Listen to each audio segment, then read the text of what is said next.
And for fans just getting to know this Washington team, when you look at the coaching staff, a couple of last names that will jump right out to you. Pete Carroll and Bill Belichick both have sons who are now the coordinators here at Washington. Brennan Carroll, the offensive coordinator, came with Fisch from Arizona. And Steve Belichick, who has spent his entire career up to this point with the New England Patriots, he was hired as the Huskies defensive coordinator. Jerry and Yogi sat down with him to get his thoughts on this new challenge as he enters the college ranks. Coach, appreciate the time. You've been around a bunch of great teams, whether it's lacrosse or when you played, and of course, recently coaching. This is a team that's coming together, coming off an epic run. What are some of the things that you've seen in your past that great teams always have, and how is this team? Only a couple days into camp, though. How have they started to build towards that? Yeah, I mean, I was fortunate to be on some good teams, but happy to be here with these guys, and they worked so hard since I got here back in February, and I really appreciate how the guys work and how excited they are, eager to learn. It's been a blast. Yeah, the work never stops, I feel like, in college football as well. The calendar's just kind of crazy in some regard. But a lot of times guys that come from the NFL to college, they'd say kind of two things, I think, to both of us. The hours are different in terms of the amount of time you could spend with players, and then the hashes when you're calling in on defense. How have you been able to navigate those two things in your role in college football? Yeah, I mean, you know, the hours are what they are. Schedule's a little bit different, like you mentioned before. The hashes are big difference, wider, but, you know, football's football. You still got to work on the fundamentals, have a good scheme, be fundamentally sound, and the players got to play hard and do their job. But it's definitely different, but football's football, so let's get it right. To build on Yogi's question, difference in the NFL, scheme-wise first, and then how much you can do with the players second. How is it different? Yeah, I mean, you know, the scheme's the scheme no matter, you know, what level you are. You know, we're at UW here, so this is our defense, 2024 UW defense, so we're excited about it and happy to get going. Players, how do you coach the players any different? What's the similar between an NFL player and a college player? Yeah. I mean, these guys are hungry to learn. They're trying to, you know, get to the next level. The guys who are in the NFL obviously are there and trying to stay there. So, I mean, it's not too different. I mean, they're motivated and like I said before, they're eager to learn. So, it's been fun working with them, and the timing's definitely different. Obviously, they're in school and they're professionals when you're in the NFL, but no, I spend a lot of time with those guys, you know, in the classroom and just teach them the best I can. Have you used any NFL cut-ups to install? Yeah, for sure. I mean, you know, there's a lot of good tape out there, pro, college, all that stuff. So, like I was saying about the fundamentals, like you could see that, you know, all over the tape. So, yeah, we watch a bunch of stuff. Depth-wise, what do you feel best about so far, and where are you concerned that you have to build some depth during the camp? You know, I mean, I think that we do have good depth. You know, the roster's kind of been building throughout the spring, so the guys who were here in February, it's just kind of grown since then. Now, you know, all the transfers, all the freshmen aren't here, so I think we got good depth across the board. We got a lot of good players. It's early on in camp, so open competition. Best guys are going to play, and they're all working really hard, which makes for a good team, just very competitive. Feels like NFL camps are much shorter these days than what a college camp is. No preseason games, as we all know. Coach Fisch talked to us about mind time, where like you try to pour into the guys and get to know what goes on in between somebody's ears. What has it been like for you to share yours and then also learn from so many people that you're meeting for the first time? Yeah, I mean, relationships are huge, right? Relationships are huge, and going out onto the field with a clear mind just helps you play faster, helps you let loose, you know, and just be ready to go and not thinking about stuff off the field. These guys got a lot going on just like everybody else, but getting to know them as a person and figure out who they are, and then, you know, building that trust just brings you closer together, and you know, the more that they trust you, the closer you get. And I've only been here since February, but I think, you know, we're all building and getting to know each other better, and I think it'll only keep growing. Yeah, we are glad to be here to watch you guys get it going. Coach, thanks for the time. Yeah, no problem. Thank you. Thanks. We are looking at a clean slate here in Seattle as Washington's first-year head coach Jedd Fisch needs to replace all 11 offensive starters from last year's national champion runners-up. A lot of that production in the NFL now. Michael Penix, Rome Odunze, Jalen Polk, Jalen McMillan all went in the first couple of rounds of the draft. 10 Huskies drafted overall, but the cupboard is far from bare. Will Rogers, the quarterback from Mississippi State, who ranks second on the SEC all-time passing list, is now a Husky, and he's got plenty of playmakers around him, including the redshirt sophomore Denzel Boston, a local Seattle guy who had to sit behind those 3 NFL receivers the last couple of years, and they are kind enough to join us now. Gentlemen, it's great to see you. Thanks for making some time. I'm going to start with you. The transition and the excitement. You really picked Seattle twice. Once when Kalen DeBoer was the head coach, and again when Jedd Fisch took over. Yeah, I mean, it's kind of a crazy time, deciding to enter the transfer portal after my season at Mississippi State, and then committed to Coach DeBoer and Coach Grubb, and then, kind of 2 weeks after I'm here, after the national championship, they decided to do their own thing. So, I had to enter the transfer portal to, see what my options were after that, because I didn't know the coach was going to be here. And after I got a chance to sit down and talk to Coach Fisch, I realized this is the place I wanted to be. Yeah. Did Denzel call you and say, hey, let's go? Yeah, I called him a couple times. I called him a couple times, making sure we had that QB situation straight. Yeah. Tell me what it's been like. I mean, both of you guys have such interesting stories in past. You went to high school an hour away from here. You're a Husky at heart, and I think when there was so much change from last year into this year, you are now a veteran mainstay in that wide-out room. So how are you feeling as you step into this new role? I'm feeling good. I feel I've been prepared over these last couple of years, especially being behind 3 NFL guys, being able to learn from them and see how they lead and just be able to incorporate that into myself. What advice have they given you? Because those were 3 of the best to do it. The first is kind of just making sure you keep your composure. A lot of people are going to look up to you, and when they see you freaking out, it's going to make a lot of other people freak out. So keeping your composure is a big one that I've taken away from them. Yeah, chemistry is such a huge thing, right? I talk about quarterbacks and the targets and the guys, making sure that you feel good both on and off the field. So let's start with on the field. How is that coming together? How are you feeling comfortable in this new system? No, I feel great. I mean, we've all had to learn a new system. Obviously, these guys were under Coach Grubb the past 2 years, and they knew the system. But with the coaching change and things like that, and then me coming into a new scheme as well, we're all starting from scratch. So having Denzel, having Giles, having Jeremiah, all those guys, it's made my job a lot easier. Yeah, it's nice when you got a 6'4" guy who can catch those balls. Tell me about, from your perspective, obviously you got to catch passes from Michael Penix the last couple of years. What has it been like with Will running the show? Will running the show is just great. He has that initiative of a quarterback that you love to see, directing people where to go, making sure that everyone is on the same page.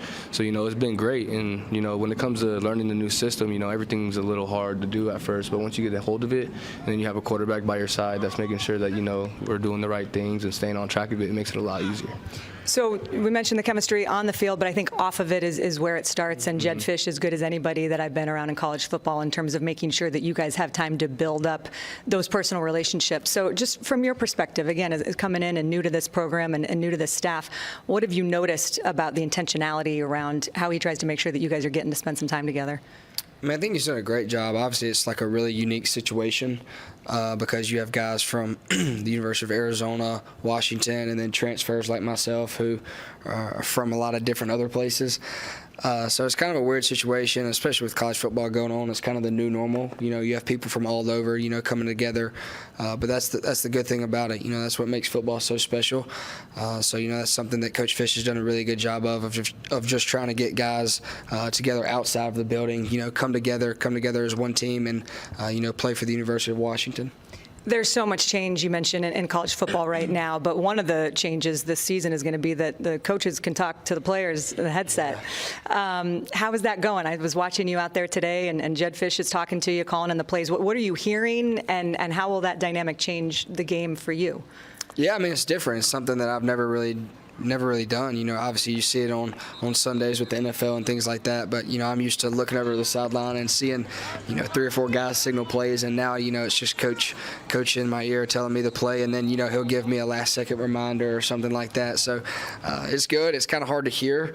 It's like a walkie-talkie, but once you get the hang of it, I think it's going to be good. At some point you're going to tell him he's going to have to turn it down, right? You can't turn it off. There's no on and off button. I'm just worried about hearing it at Penn State or something like that. So we'll see how that goes. Which that is a game that we are all so excited to watch, the whiteout in November, but there's a lot of great action that's going to come before that. Can't wait to watch you guys and see how this thing comes together. Thanks so much for spending some time with us. Yes, ma'am. Thank you. Appreciate it.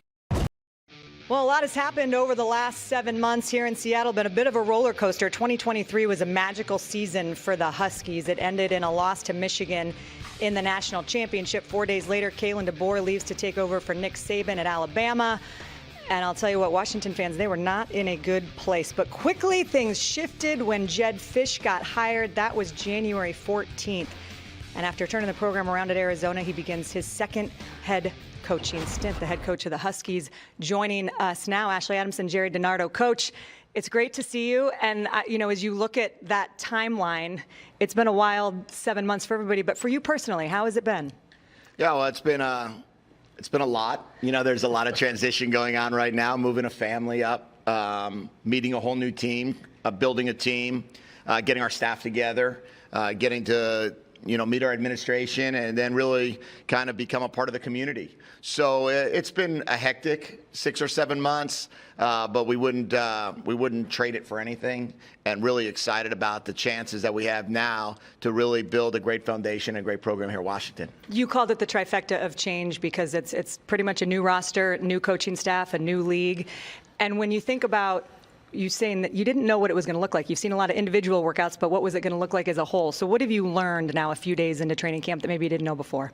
Yeah, well, today was our first day in pads and shoulder pads, and yesterday, last couple of days, we were in helmets, and it's nice to see a whole team out there. We added 28 players from the last day of spring till today, or till a couple of days ago. So to be able to see everybody participate and be able to see what it looks like to have a full offensive line and 3 full offensive lines, that's probably the most substantial difference for us. And then also just to be able to see the energy and the enthusiasm of our team when they work together has been fun to see. Coach, this is your second head coaching job. Came from Arizona, obviously.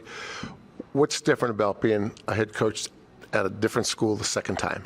A lot in terms of you do feel like you kind of have the blueprint now of what you want it to look like. My first go around was a lot of firsts. There was a lot of trial and error. There's like, I think this is going to hit, and then maybe you see it didn't hit as well as you thought it would in a team meeting or in a messaging. The way we wanted to restructure or rebuild our building, the way we wanted to run certain schemes, and what I thought was most important at that time was different than what I thought was most important this time. Certain things are also the same, right? The continuity is important. The ability to stay calm the plays is really important to me, to be able to continue on that role. But there was a lot of, I'm glad that we had those 3 years to prepare us for this opportunity, because this opportunity certainly is a great challenge, and we're excited about it. You mentioned calling plays. Not many head coaches call plays like you do, and I know Steve Spurrier, one of your mentors, called plays, but that was a different time, and there were less pressures on the head coach. In this kind of world in college football with NIL and all the things that are going on, coaching at a place that can win a national championship, they were 1 game away last year. How can you continue to do that? How do you manage your time? Yeah, I think for me, it's where I feel the most joy in the offensive game planning world and scripting and calling it. And if we're going to preach to our team, bring great joy every day, I want to do the same. And I know that part of it is where my brain gets stimulated, and also where I feel like puts a smile on my face. Except for the 3 hours during Saturdays. But, I do know that there's a lot of balance that has to happen. You have to have a fantastic staff that you can rely upon. You also have to be able to have great administration that you can rely upon to be able to help in some of the other facets. But Coach Spurrier has said to me for the last 20 years, when you have this opportunity, don't give up why you got this opportunity. And when I saw him most recently Memorial Day, he said the same thing. He said, now, remember, you got the job because of coaching offense. Don't miss out on the opportunity to coach offense. Have you thrown your visor as much as Steve used to throw it? No, I think I've calmed that part of it down. NIL, transfer portal. What's the appropriate way for a head coach like yourself going from one school to the next when players want to come with you? Yeah, that's probably the greatest challenge of the way the rules were structured, especially at that time, even though they constantly are changing, is a lack of communication. And you really have to just kind of say, here's our situation, and if you do want to come, that's going to be on you to make that decision and your decision to go in the transfer portal. I wish you could kind of give a little bit more of why you took the job and why you think it would be a good opportunity for them.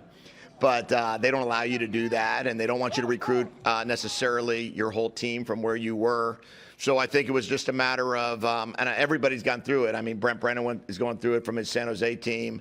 Kalen's gone through it from his Washington team. That there's that fine line and fine balance of, players commit a lot of times to a coaching staff, and then those players are going to be the ones that have to just decide to pick up and go.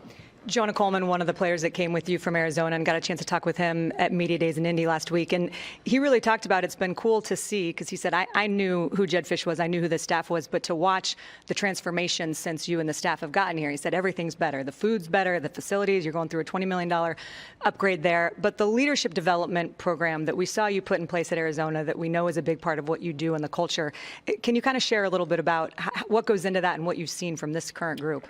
Yeah, well, we like to say everybody knows what NIL is, but I don't know how many people know what LIL is, and that's our leaders in life. And we believe that it's our responsibility as coaches and as our responsibility as a program to try to develop and create leaders. So we've invested a lot of time and money into that. We have a great group out of Houston that I use. Brad Deitzer is our leadership coach. And we've created a whole fifth quarter room, which is when the game's over, what are you going to do with your life? And we try to believe that we can build unity that way, we can team bonding that way, and help these kids really learn and create a life outside of football that'll be able to help them for years.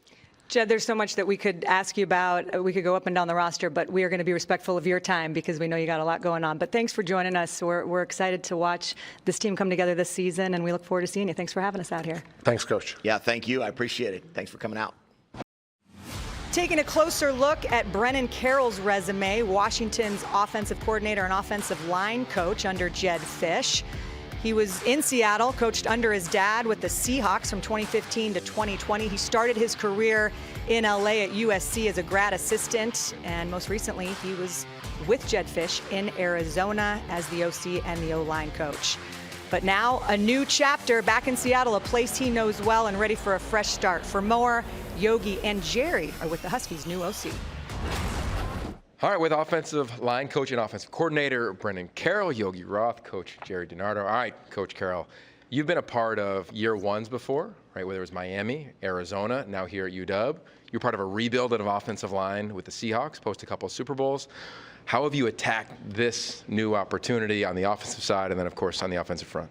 We've been lucky enough this fall camp to have some competition, so that's kind of the central theme of the program. We're probably going to always rely on that, like we did this first couple days so far. We did the same thing when we were in Seattle. We brought in a couple new guys and gave those guys shots to get on the field early. Same thing we did at Arizona. We had a bunch of young guys get in there and play. So there's some great competition. A lot of guys flying around a couple different spots. So we're excited to see how that all pans out. Okay, so let's talk about the central theme of the program. Because I saw the bag drill as practice starter, Coach. Those like the first drill we ever did. We were back at SC back in the day.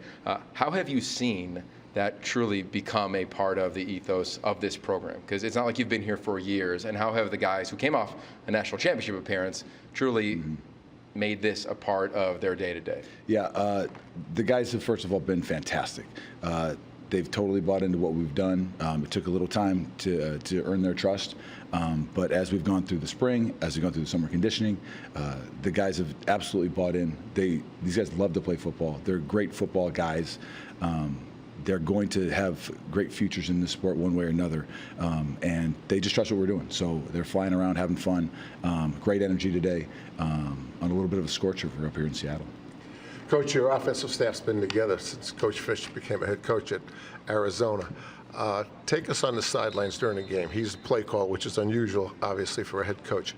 What's he like on game day calling the plays? It's a blast. I say that it's exciting because anything can happen. But he's been doing this a long time, and since he's had the staff together, we're all there. We kind of know what's going on, so we know what to expect, and we know that we got to be ready for anything. We can get into a lot of different personnels, a lot of different formations, a lot of different sets, a lot of different calls. But because we've had that familiarity, we've been able to support each other like that. So it's been great. It probably also helps that Will has played so many games in college football that you can do those type of things. Has Exactly right. Will Rogers given you an edge that you can put more in, say, than a younger quarterback? I would say so because of his experience and his familiarity with the college sport. That he has a great recall. He's been able to learn our system, complete new verbiage over the last 6-7 months. however long it's been. But he's done a great job just adapting to it. And then now we're starting to have little tweaks in there where he can make special checks.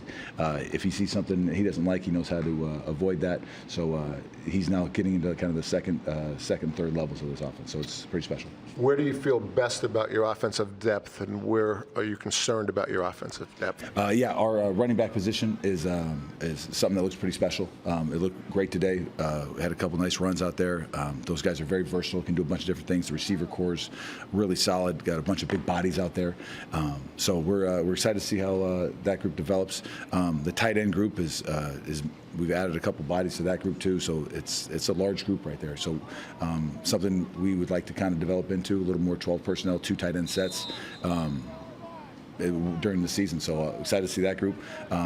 Obviously, we talked about the quarterback group, and the O-line was the unknown in spring, and they've made some great improvements just in the first couple of days. So we're still a work in progress. Got a long way to go, but it's been fun.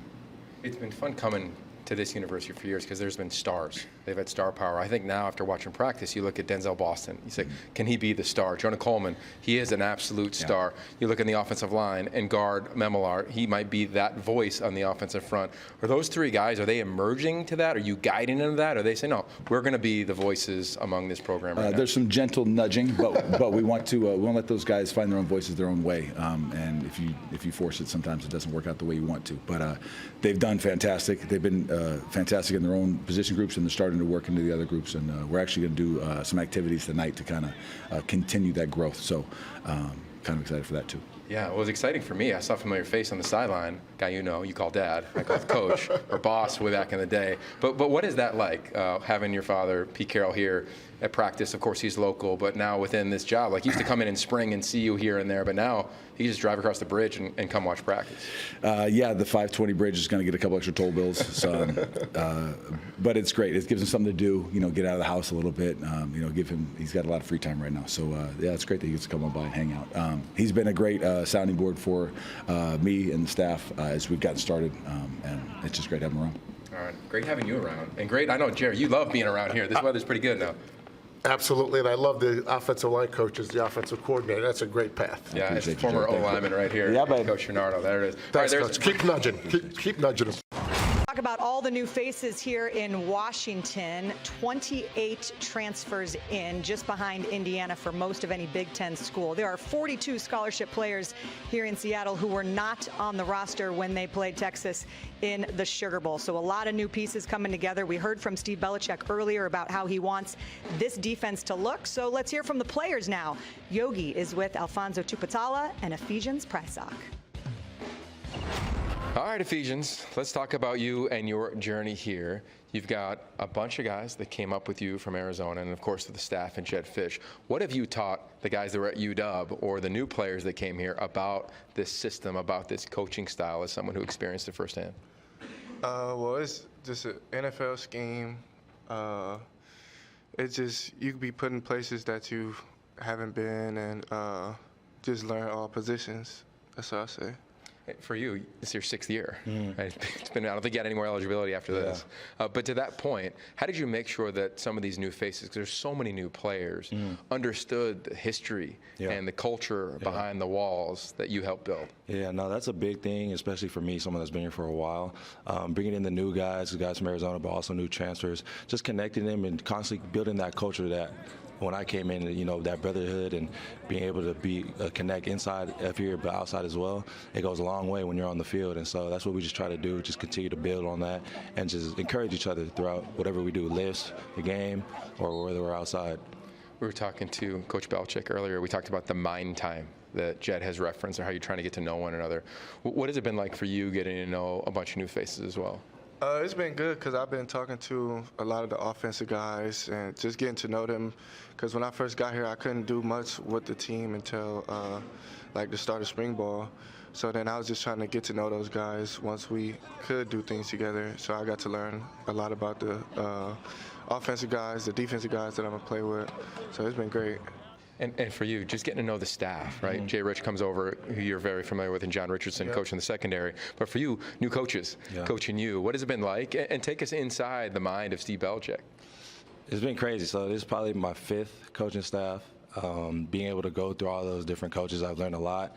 And Coach Belichick, he's like, they asked me out there, what is he? I told him he's a coach, but he's also like a brother at the same time. You know, when it's time to go over X's and O's, we're all in on that focus. He helps me out, tells me what I need to improve on in terms of my knowledge of the game. But then also he talks about, you know, how's my life outside of here? What are my favorite hobbies? Or we just joke around, stuff like that. So he's a great guy to be around. You guys are accustomed to being around big-time people in sport, right? At Arizona, Jedd had somebody from the NFL. It seemed like there every single week. Today, Yeah. Pete Carroll at practice. Bill Belichick's been at practice. What has that been like for you, someone who aspires to play at that level? It's been great, man, just to come out there and have something to compete for every day, and just to be around those type of people that he brings in the building is just great.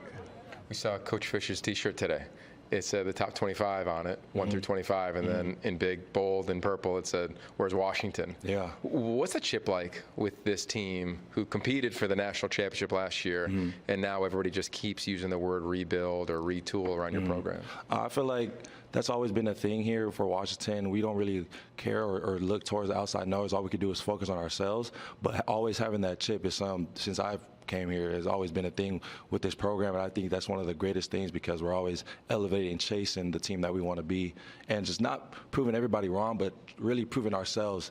You know, we could be that team. We could be that team who we aspire to be and how we work, and the team that we try to be. So I think that's how we approach it every day. Yeah, the history here is beautiful, especially at corner. You think of Kevin King, Sidney Jones, Trent McDuffie, and now yourself.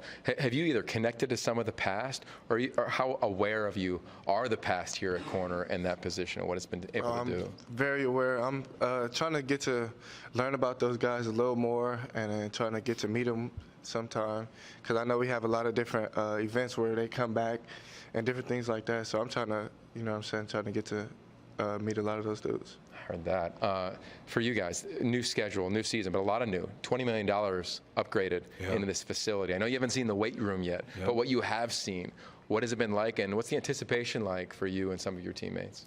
I think for me, it's kind of crazy because I've seen the stadium one way for a while, and so seeing, you know, the upgrades and the thing that Coach Fisch is doing is really great, especially for the next chapter of guys to come, the next generation to, you know, help them succeed in whatever way they can, whether it's on the field stuff, recovery, and so I'm just happy to see it all happen into the picture that Coach Fisch is painting. So, I'm just happy for that. Cannot wait to see how this picture continues to develop. Alphonzo Tuputala, Ephesians, Prysock, two of the best players, not only UW, but I think in the entire Big Ten. Fellas, thanks for the time. Appreciate you. Appreciate it. A terrific day here in Seattle as we got a chance to check out the Huskies as we make our third stop on the training camp tour. And there are a lot of moving pieces and a lot of excitement to see what this all going to look like on August 31st when Weber State comes to town. You can see that game on the Big Ten Network as you take a look at the 2024 schedule. We've actually got the first 2 games on our air, and then it's their old rival, Washington State. That'll be at Lumen Field. Looking forward to that. And then we get into the Big Ten schedule with Northwestern. Yogi, what stands out to you? Well, I'm looking forward to the back half after a bye. SC at home, and then for the whiteout at Penn State. Like James Franklin, we asked him at Media Days, can you give UW a break? And he goes, no way. We decided this was it. They're the defending team that went to the national championship. We wanted to make sure it's a special environment. And I have a feeling it's going to be pretty special there for that thing, Ash. I think it is too. And as we just, put a bow on this thing, gentlemen, it was a great day to be out here. And I think there's so much that we still don't know about this squad, right? That Jedd Fisch doesn't know about this squad. But as you look forward, they're picked 10th in the Big Ten, which for a team that played in the national championship, you think, okay, that's a little low. What do you think about this team? What are your expectations for Washington, and what are you looking forward to seeing when they actually kick off? You know, we've talked a lot about the coaches, right? We've talked about Fisch. We've talked about Belichick. We've talked about all the big names, Carroll. You look at their schedule, I see 5 matchup opponents. I don't see why this team, what we watched today, if they get better, if they stay healthy, if they improve, they can start the season off 5-0 because those are 5 matchup opponents. So let's not get distracted with the X's and the O's. We can say that, this is an incredible staff, but there's a lot of incredible staffs in the country. They've got to play their best the first 5 games against teams that don't have any better talent than they do. Yeah, this is the thing that I'm really looking forward to. It's been rebuild, rebuild, rebuild. How many times do we hear that word, whether it was at media days or in advance of the season? And I get it. 44 new scholarship players, 13 via the transfer portal post-spring football.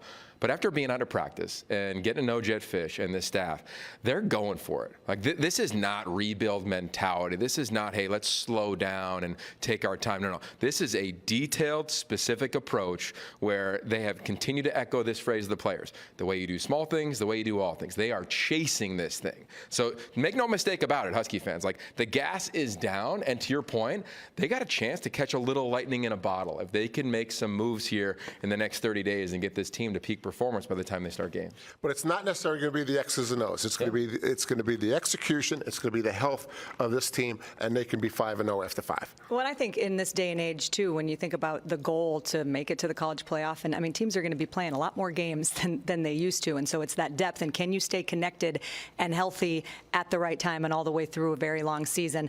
One final thought for the new Big Ten fans who are going to, or for the old Big Ten fans that are welcoming in a new team to the fold, what do they need to know about Washington football, Yogs? It's the greatest setting, I'll say that. Come on, you saw it today at practice. It's beautiful here, and this is going to be a fun build for Jedd Fisch. They're going to be in position to compete for Big Ten championships, I think, next year and moving on into the future.